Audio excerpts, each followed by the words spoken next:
Hello everybody, Big 7 here, back for some more AFL SuperCoach content. Unfortunately couldn't do an intro, had some personal stuff on, unfortunately, that's prevented me from doing anything more than just sit down and go kind of video, so I will do that. Scored 1787, which was a small improvement, moving up to 16k overall.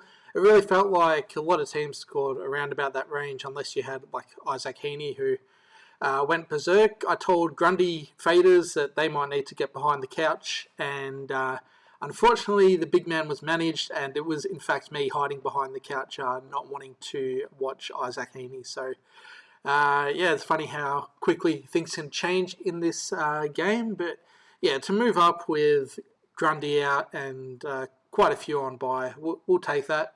I think this is probably going to be one of my weaker buys as well. Whitfield, Ash, Callaghan, and the Tigers rookies out as well. So this might be a bit of a tough one, and hopefully can come home strong through the final three buys. So the scores, I won't go through them too much. Lindsay 59, that puts the break even up to 116. So he's someone that has to go. Perez laid in, scored a 30, didn't need to field him. I don't think he would have made my best 18 in the end, but geez, there were some low scores from some rookies this week. So he didn't make it. Ison didn't make it. These Saints boys, what a trio of trilogy they are. Flanders with the Achilles injury, that's really rough, not just for this year, but ongoing. Because I'm not sure there's been that many in AFL, but at least in NFL, like Achilles can be a death sentence for players. So fingers crossed that Flanders recovers from that, but he will be a must trade out. He won't be returning anytime soon. Captain was Bontempelli. So with Grundy being out, I had no idea who I wanted to go. I should go through the trades as well, actually. A bit all over the place, unfortunately. So the trades last week, Braden Cook and Todd Marshall out for Holmes and Charlie Banfield. Would have been nice to get Heaney, but I thought those two were fine. So, yeah, Holmes is still going to be a top two defender, and if I didn't get Holmes last week, then I probably would have got him in this week, and it kind of just throws everything out by a week. So yeah, it's probably hindsight talking. It would have been nice to have Heaney, but Holmes will be fine in the long term. And yeah, I had a feeling that Carlton were going to win, so I didn't want to vice captain Holmes. I thought about vice captaining Sinclair, and I thought, maybe not. I'll just go Jackson, big man, unicorn. He's capable of pumping out 150s. But yeah, Brisbane, tough matchup. Only scored a 90, but that's okay. It's only the vice captain in the end. And then Bont, never reliable, 119. I didn't watch all of that game, but especially in the first half, I just saw him miss a couple of easy shots at goal, so he probably left a few points out on the table. Midfield's looking good. Dacos, decent score. Callaghan, 144, good to finally get a good score out of him. Dersma still holding on to, which is good. Just squeeze a little bit more money out of him. Jagger Smith has been a goated hold as well, 81 with the 50-odd break-even. Riley Sanders is my pick of the year. I'll try not to glaze too much because I glaze him every week. But to have a player that's, I think he's the fourth highest averaging forward, and to get him at 440k and he's still only at 3.6%. Oh my God, that just makes my heart fill with warmth. So thank you, Riley Sanders, for existing. A lot of the normal premium forwards on the mid-bench hidden away. So with Grundy being out, it meant I had 22 playing. As I said, a lot of awful scores, all coming from that Saints game. Henry, awful trade-in. Would have been better off getting someone at 99k. So, he did have the pedigree in the past, but he just doesn't look up to it at the moment, unfortunately. Banfield, just regular rookie. hopefully holds his spot. We'll see what happens there. And Milan Murdoch, absolute GOAT, 102. Yeah, if I was doing a montage, he was going to be in it. But yeah, just didn't have time to get to that earlier today. So yeah, apologies for that. And then Cozzy Pickett, only 74, should hopefully bounce back soon. Let's take a look at popular trade-ins and trade-outs. Don't want that. Popular trade-ins, Matt Rowell, I really like the look of. I think I'm going to go there myself this week. He's 1 year removed off 117 average, I think it was. What did he do last year? 118. And there are also a couple like down games in there where I think he was impacted by injury. So I like this price for Matt Rowell, 514k. There's been excuses for his low score throughout the year. 49 and then missed a couple of games with a ankle injury. 55 coming back from no preseason and limited game time. So there's excuses in his scoring there, and I'm happy to take the risk at 514k. He's the most traded in player, and I think deservedly so. Hall Kahan, 99k. I was taking a look at him because he has been named. He's going to play this week. And his VFL numbers are actually better than Jackson Artemis's. So if you need a defender or a midfielder that is 99k, then I would say bring him in. I wouldn't be bringing in Bailey McDonald. We've seen Bodie Ryan get dropped. We've seen Flynn Perez get dropped. I think it's a matter of time before we see Bailey McDonald get dropped. So I won't be going there. Horn Francis, I'm really annoyed at him because I wanted to get him in. I talked about him in the round 11 video where I was looking at Horn Francis as a future option. And then he goes 128 and now he's on everyone's radar. It's like, he's still a good pick, obviously. I would have wanted him just a tad cheaper. I think he can do around about 95 to 100 from here on out, so represents good value. But I wanted to get him at lower ownership, and now that 128, it's definitely alerted the sheep, and fourth most traded in player off the back of the bye. Yeah, it's a tad annoying. I'm not sure if I'm going to go there or not, though. Just with the state of the forward line, so I've obviously got the GOAT Riley Sanders, I've got Petrarca, I've got Sheasel, and I've got Cozzy. With Flanders being out, that leaves 2 spots left. And I'm actually somewhat interested in Justin McInerney now. He rolled his ankle on the weekend, so I think he only played 3 quarters. The game at GMHBA only scored 52, probably doesn't suit him, like that ground, I would have thought, but not sure if he got tagged or anything there or just a down game. But even before that, averaging 95, I don't see why he can't do 95 to 100. The 57 last week is disappointed, and McInerney not going to be traded in this week, obviously, with the 163 break even. But I think I want him to fill out the forward line. And then I've got some really dirty thoughts around finishing the rest of the side. Horn Francis, I think he's fine at 443k. You just got to worry about his injury history because he does tend to pick up hamstring injuries, had the foot issue that prevented him from doing a full preseason this year. And yeah, that's kind of an excuse for his scoring this year. He's always going to be an up and down player, but to average 92 to this point of the year, I would have thought it would be more like in the 95 to 100 range.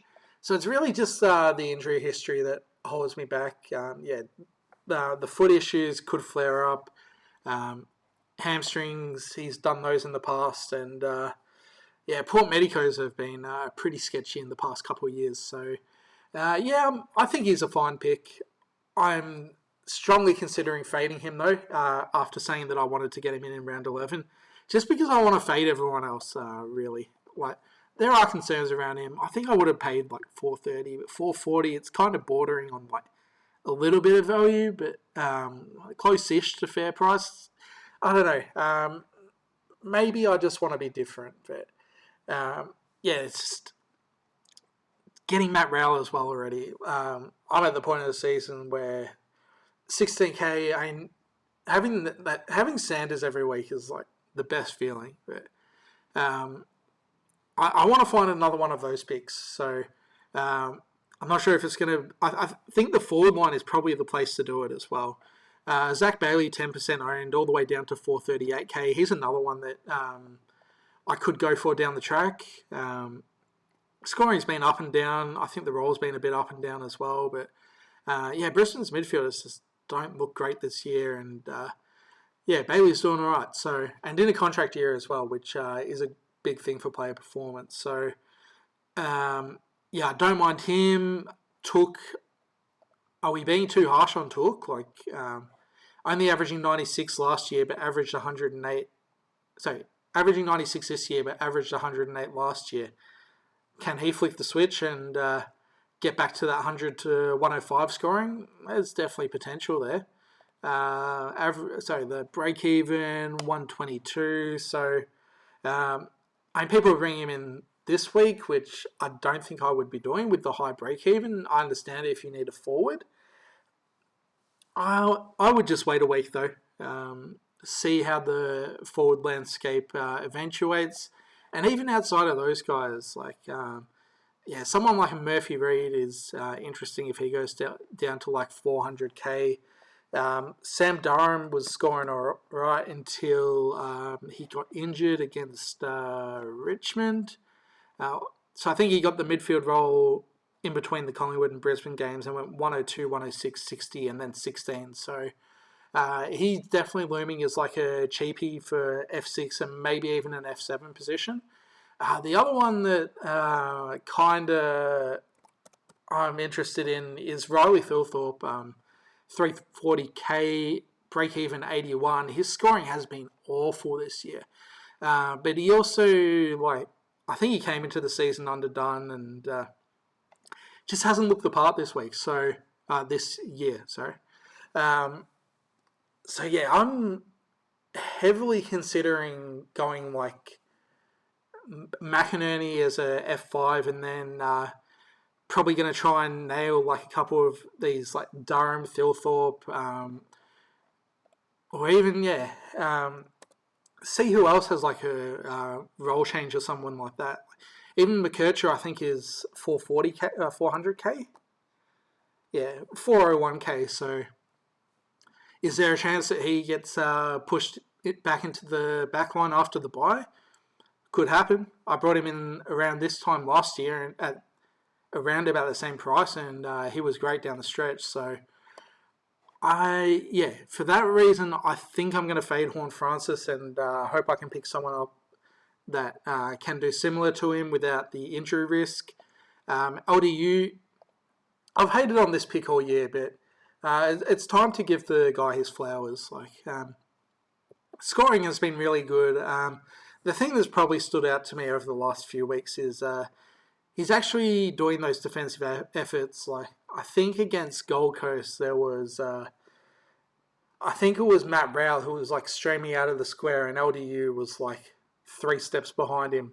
Old LDU doesn't go for the chase there. He gives up on that. But LDU in this form, he's actually putting in those defensive efforts, and I think that's helping his scoring as well. So 115 average. He does have injury history. I don't hate it as a pick. I did hate it at the start of the year, but I've been proven wrong on that. Petrarca 540k, 120 break even, so you can wait, but his scoring at the start of the year was immense, 170, 152. Hasn't been as great coming back from the injury, but even then 105, 111, 136, 90, 94, 118. It's still... can I do maths?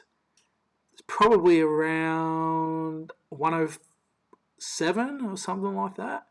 About 107, 108.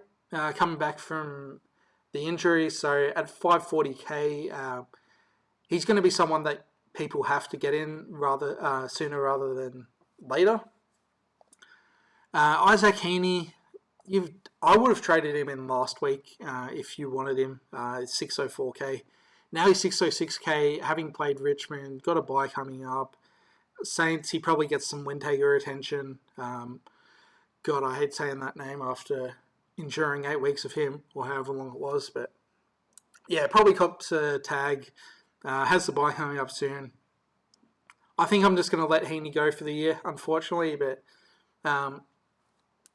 there's those kind of players where it's like you watch them as a non-owner and you can't even be mad at them. Like, they're just that caliber of player that if they put a big score on your head, you kind of just like, well done. Like, you are just that guy. So I won't be hating on Heaney, but I don't think I'll be picking him for the rest of the year. Unless he gets, like, drops a couple of stinkers out of nowhere. But yeah, I think I've just missed the boat, unfortunately. I don't think there was much of a buy window for him, like it probably would have been last week for the Richmond matchup. But now, yeah, I wouldn't be getting Heaney in. But others in a better situation could go there, I guess. Callum Wilkie, I don't mind this pick. I've said the last couple of weeks. Probably, yeah, I think I have him pegged for about 100 to 105 from here on out. So 450k or 457 represents good value. And then Cozzy Pickett, 446k, 98 break even. Can definitely bring him in this week. Keep in mind that he does have the round 16 bye though, which will be troublesome for a lot of teams. So if you don't have him, you could get him in this week, or you could run the gauntlet and get him in like round 17 or something like that. Trade outs. Flanders, unfortunately, he's got to go. Lindsay high break even, he's got to go. Rechko, I think I'm going to hold. I'm break even 31. Only scored 43 on the weekend, but has the potential to score well. 107 against Essendon is proof of that. And I'm not sure how a lot of other people are, but I feel like I'm pretty squeezed for money, and like my team value is around 13.1, I think. So yeah, feeling squeezed for money. I just want to like squeeze every ounce of these rookies if I can. I think I could have got rid of Lindsay a bit earlier before he dropped cash, but yeah, guys like Jagger and Murdoch, like people have traded out of already, and those were guys that I wanted to squeeze a bit more out of.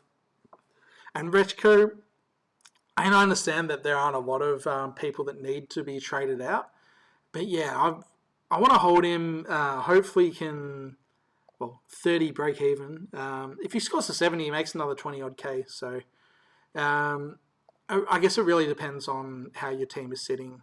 Do you have someone else you can trade out instead of Rechko, and do you need to unlock his money, or can you hold him for a bit longer and squeeze a bit more out of him? So I think they'll be totally team dependent, and for me, I have players that can go instead. Kadeem Coleman, I think I saw he was out for like 4 to 6 weeks or something like that. Either way, he is a trade out. But yeah, at least you're doing it 366k instead of 240. Tanner Bruin, people still own him. All right. Yeah, I think he can go. What's he averaged on the year? 80. Yeah, okay. Yep, he can go. He's one I traded out a long time ago. Anderson, see what happens with teams. He was out for the round 11 clash against West Coast, and then back this week, but only scored 44. So he could be in and out and in and out. He could be out until the bye, which is that's next week. So yeah, he's one that can go if he doesn't get named. Filippo, 60 break even, 71 against the Hawks. I think he can go either way with him. Yeah, it's probably. I would be holding Rechko over Filippo if I had to trade one of them. But yeah, I think Filippo's a fine trade out. Todd Marshall, got rid of him last week and would endorse the trade out this week. Lockie Jakes, the role is worse than what it was. I think the time on ground's lower as well.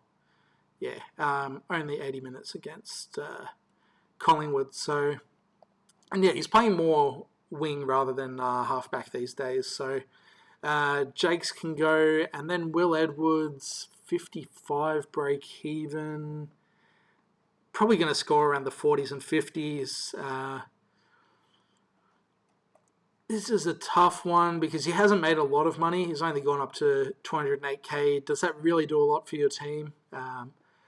I think he could have a renaissance and get up to like a 250, but by the time he does that, then it's kind of useless. So I don't know. It's a tough call for Edwards. I guess trade him out if he does enables you to do what you want to do. And so that brings me to my trades. So Lindsay's got to go. Flanders has got to go.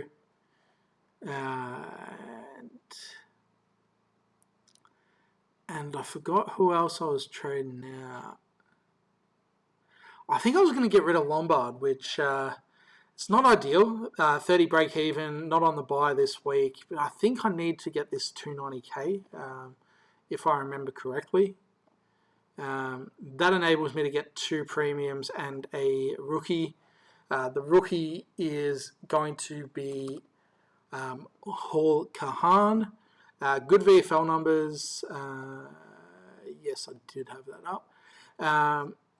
So yeah, he was originally taken, I think, in the mid-season draft by Sydney in 2022, and played as a forward, and then played forward VFL, and then this year has been revitalised into a backman, averaging 96 points. That's pretty good score in there. He might be playing on a wing, I guess. I think he's going to be replacing Isaac Cumming, so could be more of a wing role rather than going at half back. But we've seen how good Braden Cook has been on the wing this year. So hopefully Hall Kahan can do something similar, even if it's 20 points less. I'll take that. And at 99k, there's really no risk. If he gets dropped, he gets dropped. Like he can be swung into midfield bench. I've got Perez, so yeah, I like the versatility. 99k, don't think he can go too wrong there. And yeah, having the score on field, hopefully throughout the bye, will be good. And then the 2 premiums I'm thinking about getting. Well, first one I'm almost certainly getting is Matt Rowell. 514k, kind of went through him before. Coming off the Brownlow last year. Has had excuses this year and already had the bye. So, yeah, I think he can go 110 plus through the stretch and getting good value on him. And I said it before, I really want to take my shot on a pod player. So I was looking through Patrick Cripps. He's a player that I think I probably said like 4 or 5 years ago that I don't see a world where I'm going to pick him, but Cripps' form, whenever a coach gets sacked, it just is elite. So it was like the 2018 season, I think.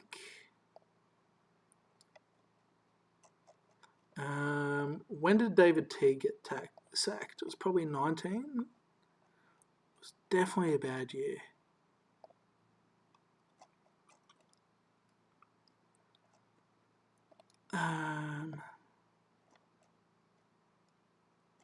Yeah, I think it was after 21. I think, yeah, Cripps had an awful year under Teague. Teague got sacked and then kind of bounced back with a bang. Smashed it through the first part of the next season. When Bolton got sacked, he was averaging like 113 and pushed that up to like 116, I think. And with Vossi sacked, his last 3 scores, 119, 116, and 110 against Geelong, who are a tough matchup as well for star midfielders. So, yeah, did score well against Brisbane as well. I'm just, yeah, he's got the bye next week, which isn't great, but he does have Essendon. So there's a part of me that wants to take this Cripps punt, be a little bit different. I'm not sure how logical it is, but yeah, the recent form's been amazing. Post bye, he gets Richmond. I think Bedford probably tagging was a once off, um, maybe Hoff, but yeah, I don't know. My gut's just telling me I should pick Cripps, which is a dangerous thing because I never thought I'd see the day where I'd be picking the criminal, and he's a criminal because he tried to kill Archie and then got awarded the Brownlow 3 weeks later. So I don't know. It's an ethical dilemma for me. Do I want to go Cripps or not? Yeah, I guess if I want to pivot, it's probably Horn Francis, I think. I'm kind of tempted to just wait on McInerney or... probably wait on McInerney, let him get a bit cheaper, get him post-buy, and then punt on a couple of cheap forwards. So where does that leave me for other midfielders to trade in? Richards would be a nice pick. I guess that could be a nice pivot. 140, 130. Hawthorn, Adelaide, St Kilda, around 16 buys and great. That could be a good pick. Last year went 110, I think. Yeah, 111 last year. So, big sexy Ed. He can... I think he's a good pick. Could pivot away from Cripps, I guess. Lockie Neal, let him get cheaper. Then, not really keen on that. I was hoping Will Day would have a big game because I'm definitely fading that, but he is a very bait player, so he's good as a non-own. Brayshaw, I guess, could be an option. 117. Scoring hasn't been great over the year, though. Benefited without Sarong, potentially. Sarong, I think, is back this week. Could be another one that's... I think he's flying this week, so not sure if he's back, but I'm pretty sure... Oh, yeah, he's not flying. They're playing in Bunbury. What am I talking about? Maybe I saw he flew last week or something like that. But either way, 58 break-even, North Melbourne. They've got round 14 bye as well. Might be better just to wait and see on Sarong. If he goes up, puts a 110 and goes to 490k, then maybe I consider it next week. But at the moment, I think I'm leaning Cripps. The recent form has been great, and it seems like it's been missed by a lot of people as well.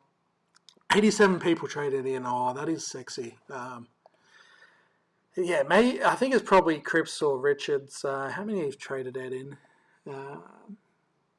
55, 477. What's the ownership? 11%.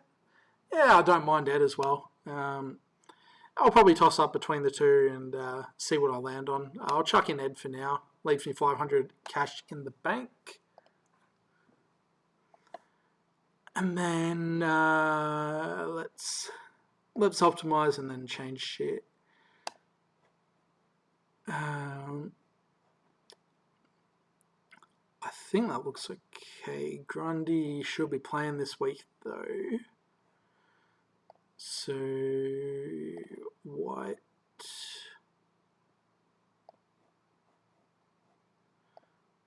I got to get Ison back into the mids.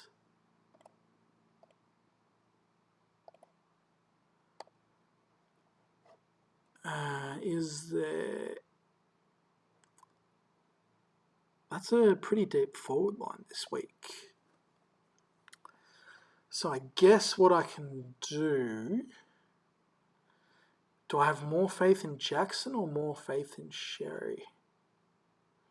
Probably more in Jackson.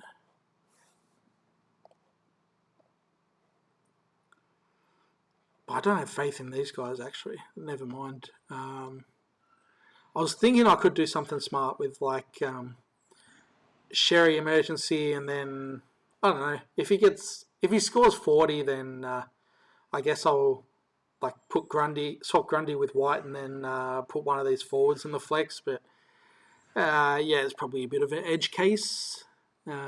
Chuck the emergency up there so I don't get prompted all week. Yeah, I think that looks pretty solid. So yeah, it takes me down to 10 trades, and I've got, so the defense is full. Getting Richards would mean that there's 2 midfield spots and 2 forward spots left to fill. I was talking about cheap guys as well, and it's like, is there a world where you could just hold Milan Murdoch for the year?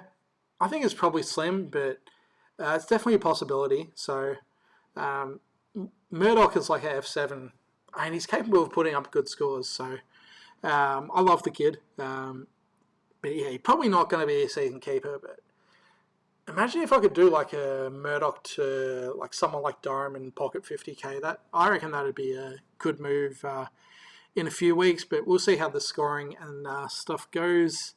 And then vice captain, Adelaide, Geelong, maybe not. Will Bont get any attention from the Hawks? Potentially, but I don't think it matters. Butters against West Coast looks good. North and Freo, probably avoid that one. Although Shees probably would be fine in that. Gold Coast and Brisbane could go Rao, I guess. Yeah. Bont into Butters. Grundy could be fine. We'll see what happens there, though. Also, an outside chance that they play Grundy and Laddams, so we'll see what happens there. Imagine if I just got Cripps in and slapped the captaincy on him. That'd be interesting. I guess you could go a Roberts or a Merritt if you got either of those two, but wouldn't feel great about it. Dacos should do well on Anzac Day. Pickett should do alright as well. It's probably Bont into Butters, or do I want to go different and like maybe get Cripps in and captain him? I don't know. But, even Sinclair, like against Sydney, should be fine. It's probably Bont into Butters for me at the moment, but if there's someone that's looking juicy, then I might pivot to that. So we'll see how things go. Yeah, I think that sums things up for me. So thanks very much for watching, and I'll catch you for the next video.